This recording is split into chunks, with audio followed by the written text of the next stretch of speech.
What's going on, everyone? Welcome into another episode of the Mast Podcast. I'm your host, Dalton Pence. I serve as a territory sales manager rep for the Mast Sales Group in the states of Kentucky, Indiana, and Ohio. Joining me today, we have the president of Unicel, Christine Schaeffer. Christine, welcome in. Hey, Dalton. Thanks for having me. Glad to be here. Of course. And, you know, I was kind of working on a pool a couple weeks ago and just forgot how messy some cartridge filters can get if you leave them alone. In other words, neglect them. And I was thinking to myself, I know that we have an episode with Christine coming up, but I'm like, I can't wait for that episode to arrive because I feel like the issues that we have with not the cartridge filters themselves, but sort of the maintenance of them, taking care of them, trying to increase the longevity. There's a lot of misconceptions and there's some mistakes that we're doing as an industry. And I thought that it'd be great to have you on to kind of, walk us through some of the things that we should be looking for and whatnot, because with this podcast, you all know we all try to help raise the tide, because it's going to allow all the other ships to rise. Kristen, we'll start out. President of Unicel, kind of tell me about how that came about. What was the entrance to the pool industry like, and how'd you get to where you are now? Well, I actually was born into the pool industry. So my parents, So my parents started this business in the late 1950s. Unicel was developed in the 80s, and I've been working here since roughly then. They recently passed 5 years ago. So with that, I became the president, took my father's position, and I lead Unicel, our parent company, Meisner Manufacturing, which is after his surname, Richard Meisner, who truly was a pioneer in the industry. And Unicel is our product line for aftermarket replacement. So that's how I sit here today. And still sitting in Chatsworth, California for the last many years and manufacture here and distribute here exclusively. One thing that I found interesting, and I'm sure you can shed a little bit more light into this, this podcast was founded on the roots of innovation, kind of talking about how the pool industry has kind of taken a while, because pool industry is always an industry that it takes a couple years for innovation to get into, but we're kind of right there on the cusp of really fully embracing technology and innovation and change. But innovation doesn't have to be a current term, which you pointed out yesterday in a conversation. I thought that was interesting because I was like, you know what? She's right. Innovation's not this new idea that started after the pandemic. So kind of walk me through Unicel's journey with innovation, when that took place. So you have to back it up. Actually, when I was young, and you were probably alive, Dalton, it's in the early 1970s. And at that point, swimming pool filtration was largely, we didn't really have a spa industry. Swimming pool filtration was largely DE grids. And if there was a cartridge filter, it was a cluster filter, meaning very small square footage filters, 4 to 6 square feet. And you had a cluster of them. You put 25 or sometimes hundreds to get your square footage where it needed to be. And at that time, we had partnered with people like Purex, a company that was ultimately acquired by Pentair, and we were doing grids for them and things. And they came to us, and we partnered with them. And the question was, one, what could we do better with cartridge filtration? Because back then the media was paper-based or cellulose-based, and there was a durability issue because, as you know, paper when it gets wet can tear. Durability. There was also a mold and mildew factor that grew on the paper. It was a good conductor for that kind of thing. So this is the kind of thing that we wanted to address, but also looking at, rather than having 25 4 square foot filters, which are typically 2 3/4 by 9 3/4, what can we do put a couple in there? So Purex came up with the design of 3 33 square foot filters. And together with them, we created the first, what would be considered high square footage filters. 33 times 3, we had 100 square foot filter made with 3 filters. And that was really a big deal back then. But the bigger deal was really the fabrics that we brought to the industry back then. And Sure. And at that point, we partnered with DuPont. Everyone's familiar with that name. It's changed variety over the year, but they were obviously known big in chemicals, but also did filtration, not filtration, but media. Right. And with them, we developed a product that we thought would be optimal for performance in the pool industry at the time, ultimately the spa industry. Mm-hmm. And really what it was one talking about, not a paper base, but we did a synthetic base, right, which had good chemical properties because, of course, it's a harsh environment, our pools, for lack of a better term, because we use the chemicals to sanitize. And ultimately, we took that. So we wanted a synthetic product. We also wanted to balance 3 factors. We wanted to balance durability, which, again, with the paper product, it was terrible. So we wanted something that had strength, particularly column strength. Sure. We wanted something that was efficient, but not too efficient, right? And then the third thing in that, what I would consider a triangle of balance, is cleanability. So there's trade-offs. So, for example, something that's too efficient, you're going to have to clean all the time. Yeah, because fair. It's going to load up right away. Right. So, but then something that's not durable is going to break down in the chemicals or break down and won't be reusable, because that was the other thing.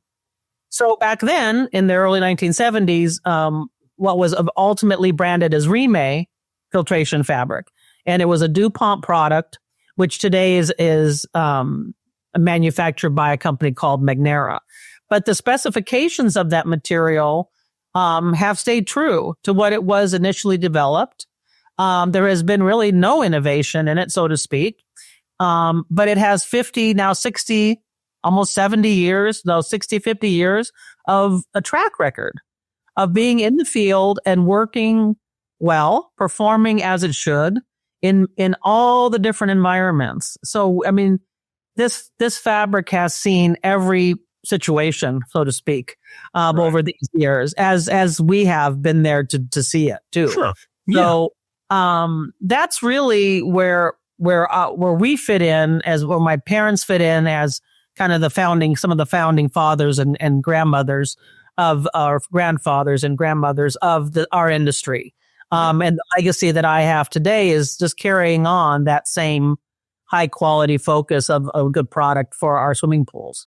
You know, one thing with this show, I feel like if you're listening to this and you can take away anything that is helpful, that you can apply it to your business model, I think that at that point, I feel like we've done our jobs. And if you are either on a service division, whether you're in retail, whether you're a homeowner, I think that this is really appropriate stuff to talk about. Because look, when I was in retail, 6 words that I hated to hear was, my cartridge filter isn't working. I'm like, oh, great. And I think that what I didn't realize is that there were many things that could be wrong. And I was trying to look at things through like a telescope almost, and not being able to see, the forest above the trees. And one thing that I hadn't thought about was something that you mentioned, is that this cartridge filter, yes, it might be a filter system, but the system that we really need to be looking at is like the whole ecosystem of the pool itself, because water chemistry has a lot to play about why a cartridge filter might be the issue. It might just be the effect of what the cause is, which might be poor water chemistry. Well, and to your point, that's what people call in or whatever. They always think it's my filter. But the filter is just one piece of what is a very, a big deal between pumps and motors and heaters. But even bigger is the body of water that we're looking to remember. We're removing particles as filters. We're not sanitizing water. So I think that's a misnomer too. And not a misnomer, but a misunderstanding. We filter out particles. Yes, that lends itself to water clarity in the body. On the other hand, what it's really doing is it's protecting the downstream mechanics, we're removing particles that are not going to get caught in your equipment. So I think that's a really important point. And I think you have to consider all these things, not just, oh, my filter isn't working. Because and my first thing is, first of all, what does that mean? As not working. But second of all, the characteristics of your body of water. And that includes not only the chemistry of the body, but your bather loads, what kind of debris gets in there, et cetera, et cetera. And I think that is a real key to figuring out, is my filter working or not, or how well my filter is working. Something else that I've heard a couple times, and I know you have as well, this kind of applies to those elements that haven't been replaced in a long time. Like they've just been either neglected. Maybe you've sold the house, or you just bought a house. And I mean, you don't know when those filters are replaced. It's at the back of someone's mind when someone's trying to sell a house, right? So there's a lot of different contexts that you have to factor in. But when you put in that new filter, Christine, it might not necessarily be what happened might not necessarily be what you think's supposed to happen, right? I mean, what's something that if you haven't been running a filter for a while and you put a new element in there, what's going to happen? Is that normal for it to happen as well? Well, there's a couple of things that we largely get called on it, and one of them is that the debris is still going back into the pool. Whether it's a DE system, DE is blowing back in. I just put in a new cartridge, it's not working. Well, it's not working because I have dirt going back in my pool, or I have DE going back in my pool. And one of the ways to describe that or give consideration, if from a different type of application, is priming a pump. Sure. When it's dry, you have to get it going. So it's the same thing here in this setting of a pool. We need a few passes to build the DE cake. We need a few passes to build the dirt cake on a cartridge. And ultimately, we have some materials that we did a while back on dirt as a filter aid. So the first, and especially one that hasn't been used, what's sitting in that tank, and when you turn it on, that blows out. So it's not always, we go right with, it's not working, I've done a turn, and it's that. And so again, these are kind of things that homeowners particularly need to be aware of. I think the service trade largely is aware of these kind of things, so we don't get a lot of calls regarding that particular thing. But homeowners, particularly ones that have taken on service for themselves, maybe they used to have a pool person, so right away that's the call. It's not working because it's not capturing the DE, or it's not capturing the particles. And I think that's really important for people to consider, for sure. Also that when I put in a new filter and the pressure increased. Well, yeah, because you put in a new filter. Yeah. You think it would be simple to understand that, but at the same time, again, what I've learned is in this industry, and I mean, everyone's learning every day, is we don't know what we don't know. So that's kind of education is such a key part of this show. And that's why we're bringing on, Christine Schaeffer to be able to kind of educate us in a realm that I feel like there's a lot of misconceptions that everyone's kind of adopted as law or gospel because that's what they've always known, right? Another problem that I think that we see out in the field is either service tech or installer with the plumbing backwards. Can you kind of go a little bit into that? Yeah. So plumbing backwards, and there's some systems where it's not necessarily the plumbing that's backwards, but a valve is set to a backwash mode, even for a cartridge filter, and is not turned back. And what we look for in the flow direction, not just the flow rate, but we want something that flows from the outside in and down the core. If something flows up in the core and out the pleats, then you're going to see potentially catastrophic failure. Not all the time. It will find a way to bypass when the pressure builds up.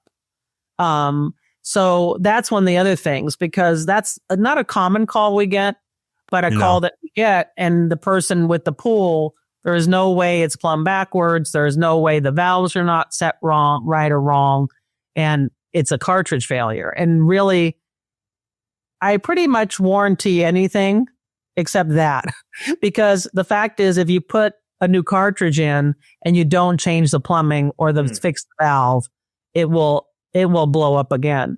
But similarly, you know, there's certain, again, it's all working as a system. So there's certain points in the filter tank that you're looking for points of sealing, be it coreless design that seals onto the manifold, or how the lid goes into another type of cartridge, a quad cartridge, or any kind of single unit cartridge.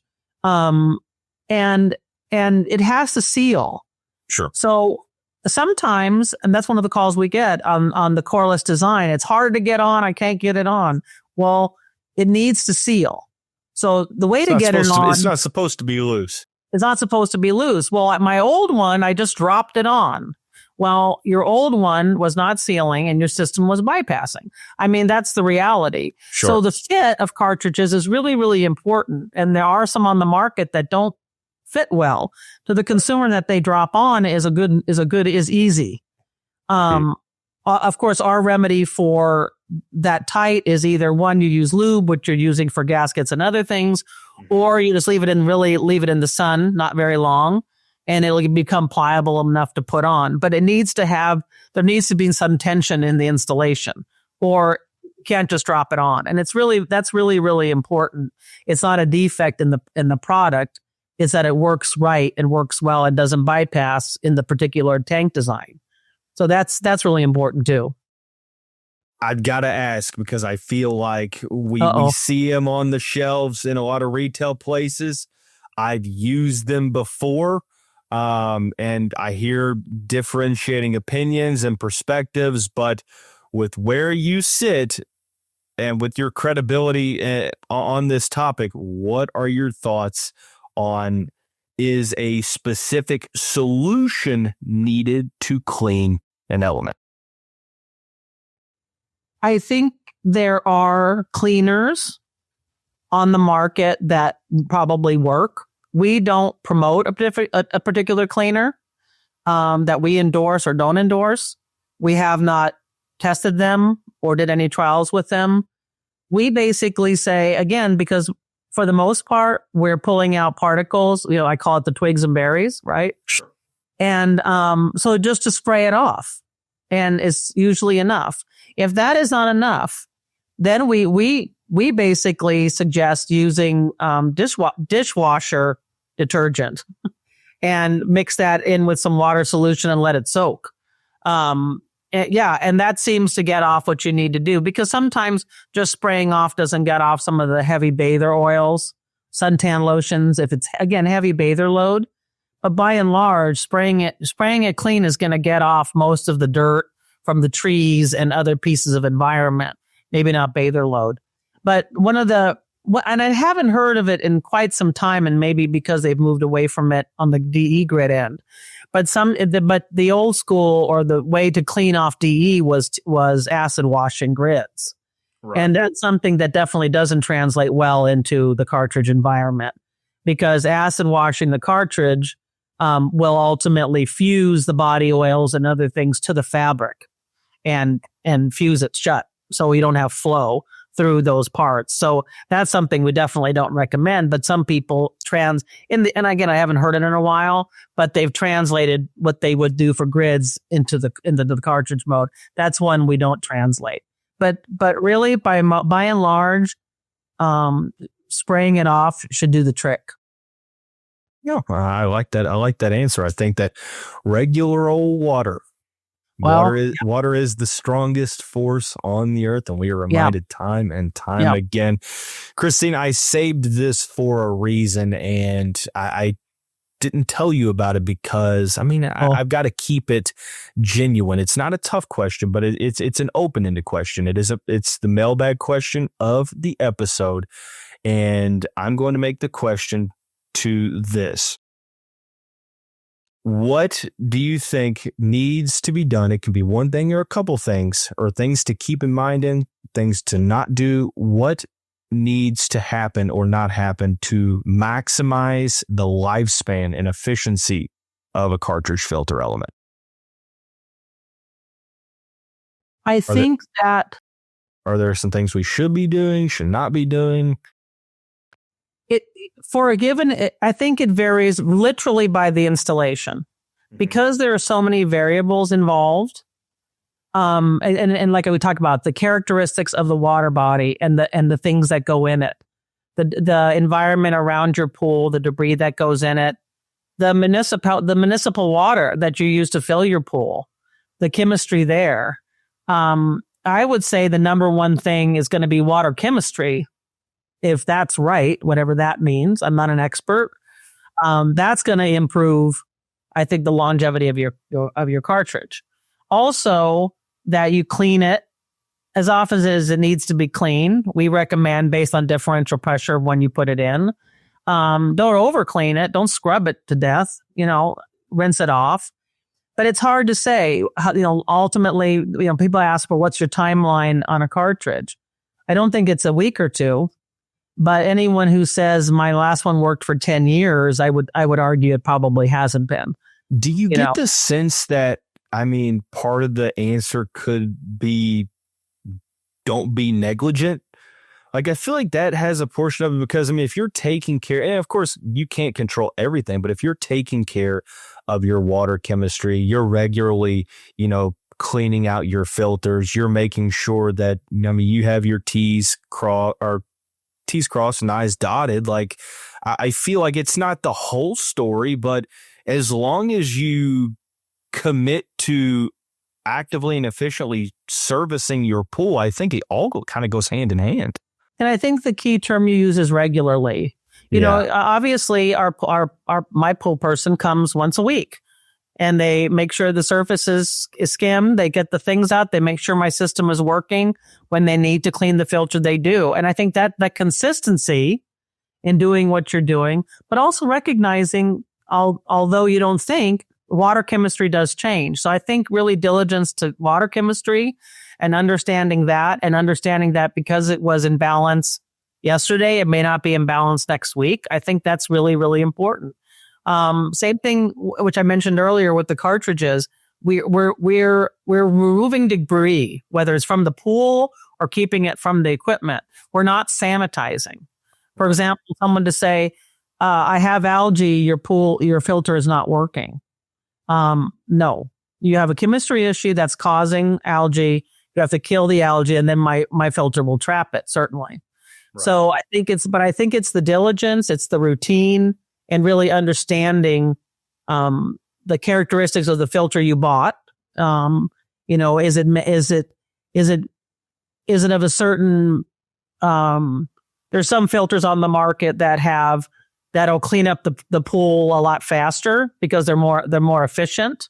On the other, you have to clean those more often. Understand that, going in. So if you buy one of those, make sure your cleaning schedule is more frequent than something like a Unicel cartridge, which has a different balance. And then I like that. It's just having this information, but understanding again, your inputs like your water quality do change.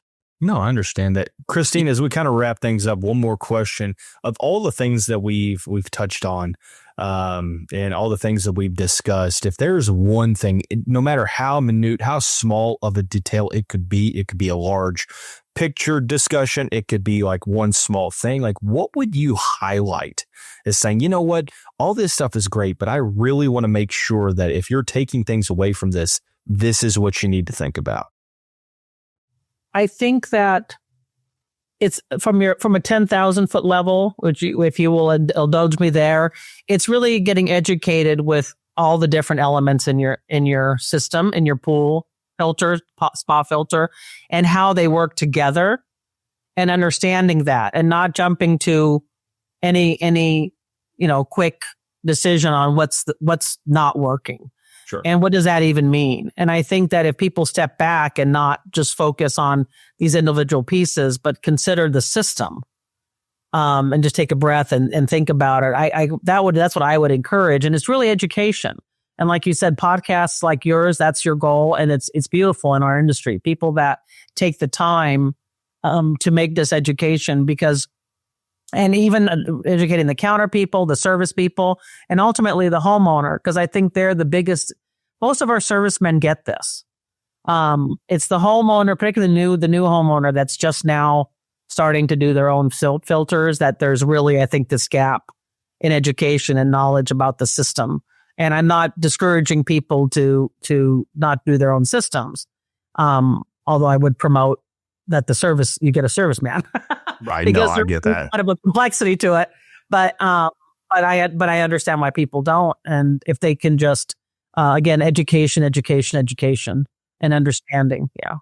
Yeah. Well, Christine, thank you so much for joining this week's episode of the Mast Podcast. If you have any interest in selling replacement filters, if you already sell them, but you're looking to step things up, feel free to please reach out to me. There is my contact in the show details. You can reach out. We can get you connected with the right sales rep, regardless or particularly where you are in the country. But that's going to wrap up this episode of the Mast Podcast. Everyone have a great day. Until next time, don't forget, a rising tide raises all ships. We'll see you soon. Thanks, Odin.